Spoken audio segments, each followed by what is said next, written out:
You. How many unfinished videos do you have sitting in your editing software right now? Or how many haven't even made it to your editing software that are just sitting maybe in your camera roll? Or even just ideas or videos you've wanted to make that haven't even left your brain. Just thinking about all those questions, I think it's time to think about and consider elephant in the room. Yeah, I'm talking about that one. Right over there.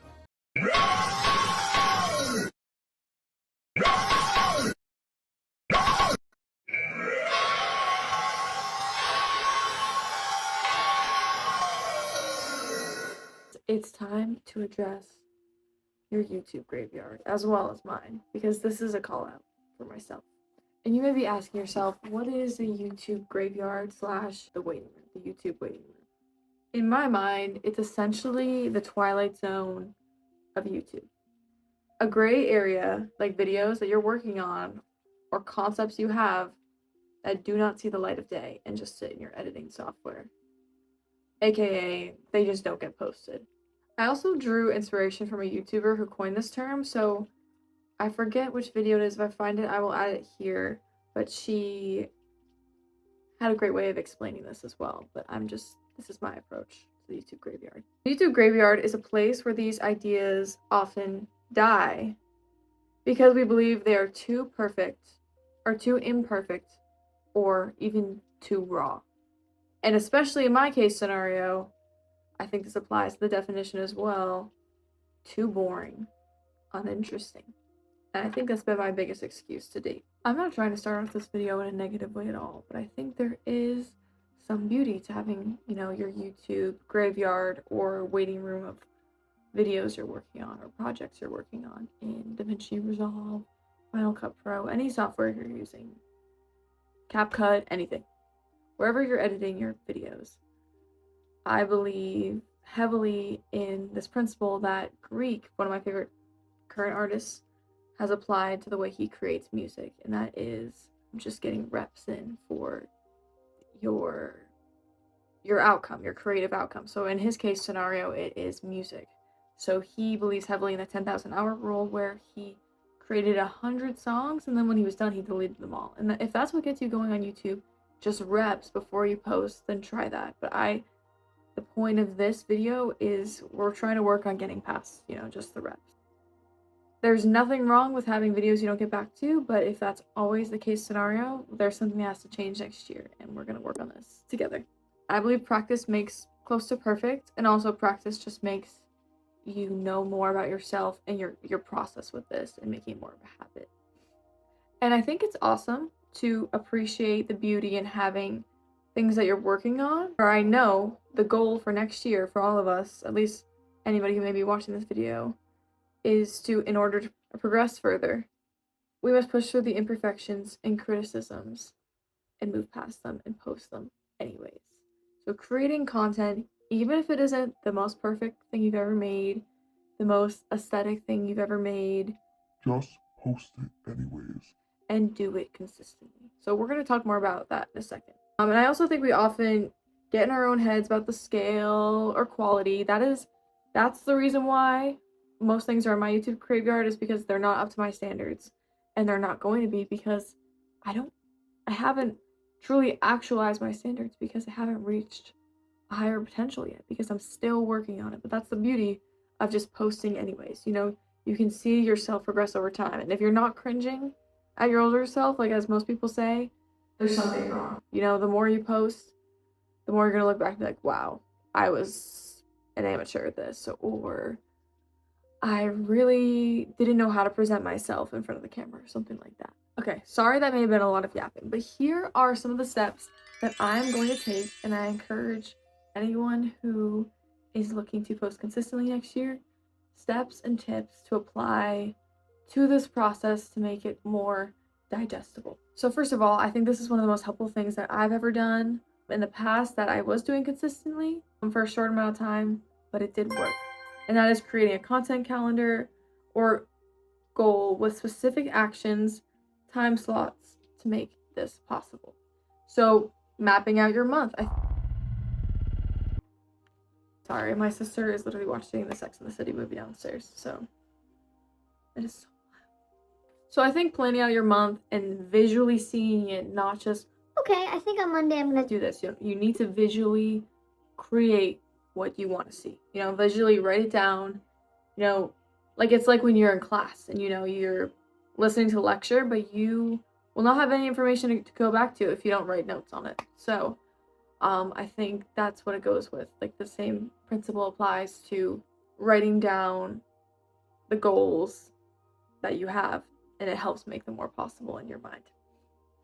So I believe journaling, just maybe your daily journal you use, or Hobonichi, that is a great way of tracking your daily habits, especially when it comes to content creation. So you could say, posted a video today, and then like tomorrow it's like, maybe like work on a video, just having consistent and exact word things very specifically. Don't leave it so open-ended because you'll make excuses for not to do this open-ended thing.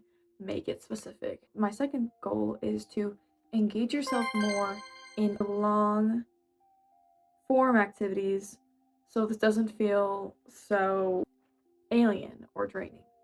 I think one thing that we all can work on, especially me, is adapting to the long form content that is YouTube that you want to be consistent on, because I feel like a lot of us do resort to short form.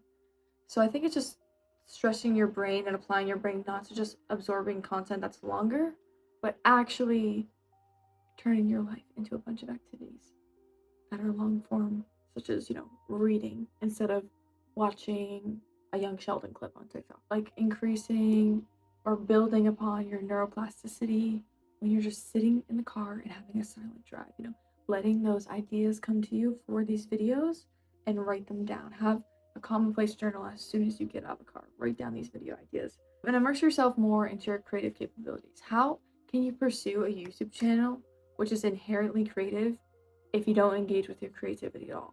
That is so important. Like if you just scroll on TikTok all day and make a YouTube video, I'm not saying that's impossible to do, but I think having a unique approach that will make you stand out is huge. So if you don't know yourself and know your creative abilities, how can you apply that in any way to something that's inherently creative? Post anyways, post knowing that no one might be watching. I think that's huge because that's something I've been struggling with this year, and it really doesn't matter every time I think about it. That's something that I struggle with the most with my YouTube graveyard, is that knowing that I might be doing this for nothing. But you need to frame it differently. You need to frame your brain to remember that you're doing this for yourself. You're not doing this for a billion views or something right off the bat. Like this is something that brings you joy, and views are important and views are awesome, but you have to like what you're doing. You have to want to do what you're doing, and you may not love it every single day, but you can't get discouraged if you don't receive instant gratification. I think that's something that we forget, because with long form content it may take a long time for something like that to receive an audience. There will be YouTube videos that will just blow up all of a sudden after like 11 years. That's just how it is. It is just something that you have to rely on for being not immediately rewarding, and that's okay. That is okay. You need to accept that for next year when you're posting these videos. So no matter how you frame it, it's still something cool for yourself, even if it's not wildly successful. I just think everyone should try. And consistency is key. So we're gonna work on next year just being more consistent, because that is how you avoid staying in the graveyard, and you have to want to do it bad enough to avoid the graveyard. Lastly, if no one is watching, knowing that YouTube is a community. It's not, if you want to be a part of a village, you have to be a villager. You can't just post things and just hope they're immediately loved. YouTube is so special because it's a great time for small creators to engage with other ones. You can hype their videos. Like that is so cool. And you have to comment, like just be a part of your community, immerse yourself in other people's ideas and point of views and think pieces. Be a villager, be a part of the YouTube community, and it will come back to you. One thing that I often can find discouraging when I'm stuck in my YouTube graveyard funk is not knowing what to post. And I think that's what everyone struggles with. You just have to give yourself the time and patience to think about it and sit in silence to think about it. Be your own mood board. You don't need to copy someone else's video concept. You may want to mirror it, but let your creativity flow through them. Oh my god, flow free. You know, that is the whole point. You don't need a Pinterest board to know how you're going to make your YouTube channel. I'm not saying you shouldn't or that it's inherently wrong to, but let your mind take the wheel. Don't be afraid to be the first person to do something.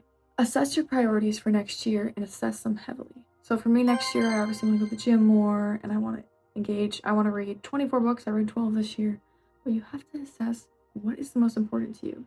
And if you want to find any success on here or you stay away from your graveyard, you have to make yourself do this consistently and you have to want to do it enough. So you have to prioritize what your priorities are. So if the gym is number one for you, then great, go to the gym more and then YouTube can fall second. But if you want to avoid this graveyard, it has to be a higher priority no matter what. It has to be higher up on your list. So just keep that in mind. You know, you have to want it bad enough. I know I keep saying that, but you have to. Especially like rewiring your brain to make it a higher priority because you made it a habit. You know, it takes about 60 days to build a new habit. So throughout the year, do little things throughout the day, like work on a video for 10 minutes. If this is too hard to swallow at once, just build the habit and the desire to want to do something like this. Replace your short form or brain rot activities with small little things that help build this YouTube channel, build away from your graveyard, build towards something further for yourself. Lastly, again, consistency. I stand by DJ Khaled for consistency is one of the keys, you know, major key. I'm just posting weekly, bi-weekly. That is one of the biggest things. And I've struggled with that. I'm still a pretty new YouTuber.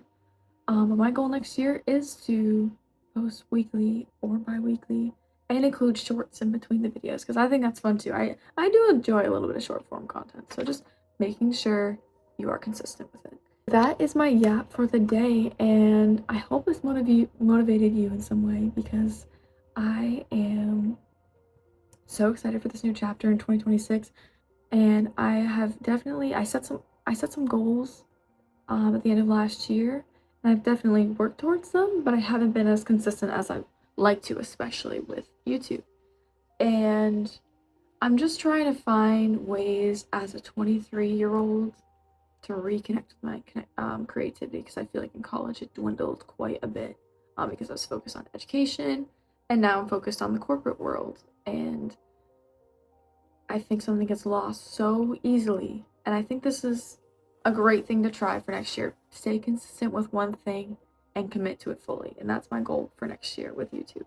Making the editing process as fun as I can, and allocating enough time to do so.